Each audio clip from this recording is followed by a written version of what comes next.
so far. Oh, just think you work your head off in that garden. Oh, thanks. Same to you. Say, how about meeting me at the bowling alley a little later on? Okay, I gotta go home first. We'll see you later. What do you say about 9 o'clock? Fine. Hello, Ernesto. Oh, hello. Ready to call it a day? Yeah, the end of the day and the end of my first week. Been here a week already, huh? Yeah, that's right. Well, how's it going? Yeah, it's going all right, I guess. There's never no end to it. We just about get the dishes washed after a meal.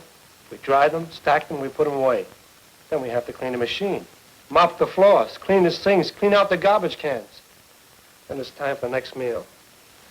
Look, I'm not griping, but look at my hands. Yeah, they'll toughen up okay. Yeah, I guess you're right. Say, how'd you like to ride home with me tonight? Got my car here. Hey, I'd love to, but I live way down by the airport. You know, I thought I saw you getting on the bus when I came by there this morning. I live on the other side of the airport. You do? Yeah. See, I'll tell you what you do. Meet me in the parking lot. My car is a Ford sedan. You can't miss it. Good. Good. I'll meet you out there. Right.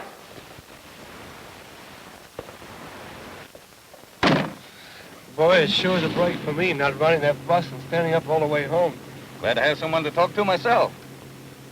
Say, you remember what you were talking about back there in the dressing room? What's that? About this business of keeping things clean never coming to an end. Oh, yeah. Well, in a hospital, keeping things clean can't ever come to an end. You can't make sick people well if there's dirt around.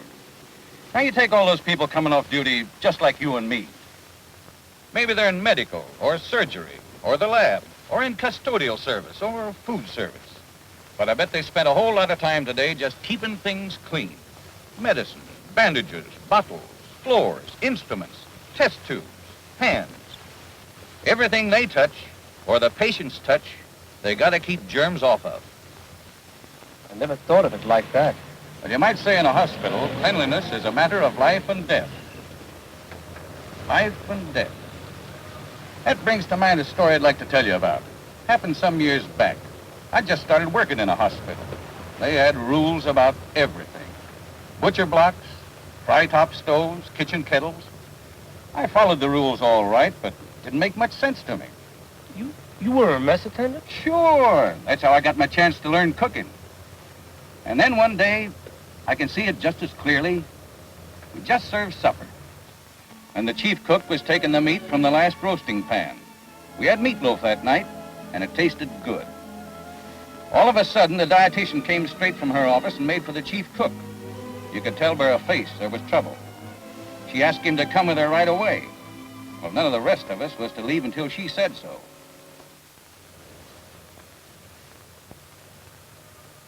I thought we should come up. 2 more cases since I phoned you. Are you sure what it is? Yes. I'm afraid, Captain Thompson, my original diagnosis was correct. It's food poisoning. The outbreak is violent and widespread. Nausea, vomiting, cramps. Thank you, Doctor. Now we know definitely what has happened. Will you find out exactly what food has caused the trouble? So far, the patients that are sick are on the bland or light diet. My nurses are checking now to find out exactly what food on the lunch trays these people ate. I wonder what it could be. Guess you don't feel like eating any supper. Right now, I don't feel like I ever want to eat again. Well, you can help us get to the cause of this if you will tell me just what you had for lunch today. The strained vegetable soup? Minced chicken? Yeah, that was good. Pureed carrots? No. Oh, those cramps again. You ever find out? Yeah, they found out. It was the chicken patties on the light and bland diets. And right while they were checking, a whole lot more people were getting sick, patients and staff, from eating meatloaf for supper. By midnight, we had 100 more cases of food poisoning. Meatloaf? Chicken patties? I don't get it. Well, it took detective work, but we got the whole story the next day. The dietitian called us together, those of us who weren't sick ourselves, that is, and explained what had happened. There was nothing wrong with the meat or the chicken. There was nothing wrong with the meat grinder before John Ronsky started to use it. John wasn't there the next day. He was home in bed with food poisoning. They had to check with him to find out. When John ground the chicken, he had a little sore on his hand. He was the kind who doesn't worry about little sores. Didn't know that any cut or burn or boil is liable to be infected. Germs from that sore spread throughout the chicken. And that wasn't all. Harmful bacteria stayed in that machine and grew like wildfire. The germs contaminated the meat that was ground later for the meatloaf. John had failed to clean the machine when he'd finished. You mean that germs can stay in the machine, grow, and get into fresh food and make people sick? Yeah, that's what happened. And let me tell you, brother, I learned 2 things from that time. If I even get a little burn now, I have it fixed up right away. And I've got a healthy respect for clean equipment. Well, after that, we had inspection, checkups, a thorough going over. We all had job training on particular pieces, but the dietitian took us through the main rules of cleaning again. And boy, did we listen. The aim of all cleaning maintenance, she told us, is to remove dirt.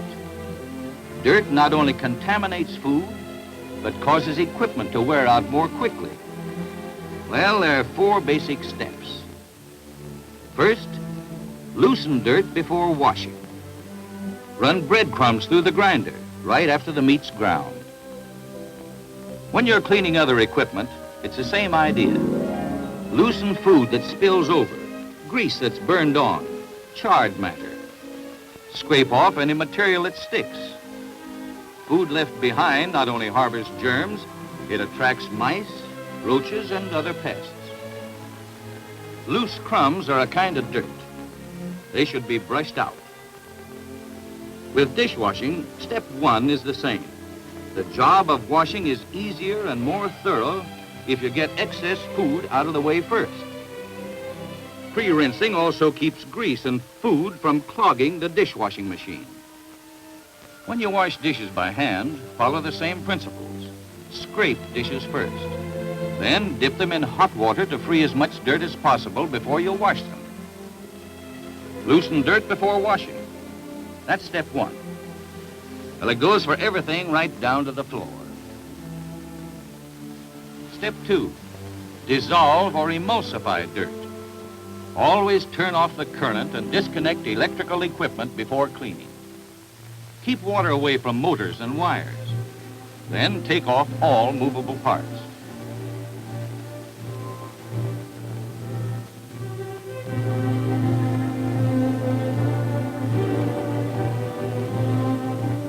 She explained to us, I remember, about soaps and other cleaning agents. Soap emulsifies dirt. That is, it encloses and floats dirt off. Wash each part of the equipment. You don't just drop it in the suds, you scrub every part. On other equipment, you use a detergent and hot water. Detergents act by dissolving dirt. They leave no film. Warm water and washing compound are used for other surfaces like refrigerators. For everything we clean, there's a right way. If we don't know, we should ask. Clean tools are basic to clean operations with food. Well, in some cases, equipment has to be boiled out regularly with hot soapy water. This is especially true when fat has been used in cooking. Scouring may be necessary. A particle of food that is not removed causes more food to stick. Eventually, this will corrode and leave a hole. On the other hand, we don't use scouring powder on metals like stainless steel. It's too coarse and scratches the surface. A little elbow grease and hot soapy water or detergent solution will do the job. Prompt treatment is the best way to keep stains from becoming permanent. Clean all parts of equipment. Waste pipes, draw-off valves, relief and pressure valves, gauges. A clogged machine does not work. Decaying matter may cause food poisoning. Follow the rules. They've been worked out by experts. To properly dissolve or emulsify dirt means to wash thoroughly. Well, that's step 2. Step 3 is rinse well. Clear, hot rinse water must reach all parts. There's no point in loosening and dissolving dirt if dirty wash water remains on the surface. Sometimes baking soda is added to the rinse water. It sweetens enclosed areas. We want our refrigerators to smell fresh and clean. For a thorough job of rinsing, we don't merely slosh water through, we scrub with fresh, hot water. To be sure that all cleaning compound is removed, several rinses are necessary. When the final rinse has been drained off, the urn should be filled with fresh water. Step 4, dry, being careful not to handle equipment with unclean hands or towels. Air dry wherever possible. By hanging up equipment, we not only prevent breakage, but allow air to circulate and dry the pieces. Sterilize equipment. Hot water, when properly used, disinfects by killing harmful bacteria. Check your thermometer to be sure the water's hot enough. There are no two ways about cleaning. Either we do a 100% thorough job or our equipment is not sanitary. And we're not through until our cleaning tools are clean. The same 4 rules apply to our cleanup equipment. Loosen dirt, wash, rinse and dry.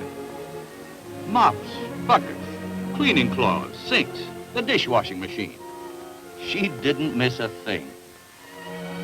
She went into everything, from cleaning scale out of pipes to scrubbing the curtains on the dishwasher.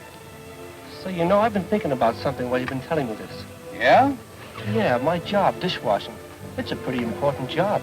Why, the things you eat off of or drink out of have to be clean just as much as the things you keep food in or cook food in. You're darn right. Dishwashing is important. When silver or dishes aren't cleaned right, germs are carried from mouth to mouth in any eating place. Sure. While I'm scrubbing out the inside of glasses or putting the dishes through the salvo jar or inspecting every piece that comes out of the rinser. You're protecting the health of everyone in the hospital. Clean tools are basic to clean operations with food. Gee, looks like I spent the whole time talking shop. Oh, I hadn't even noticed.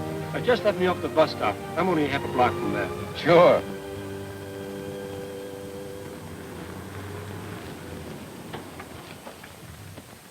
Thanks a million for the ride and for all those things you were telling me. All right. You know, there's something you said I don't think I'll ever forget. What's that?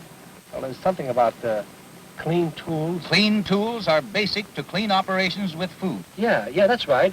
Clean tools are basic to clean operations with food. That's right. Yeah. Well, thanks. I'll see you Monday, huh? Okay.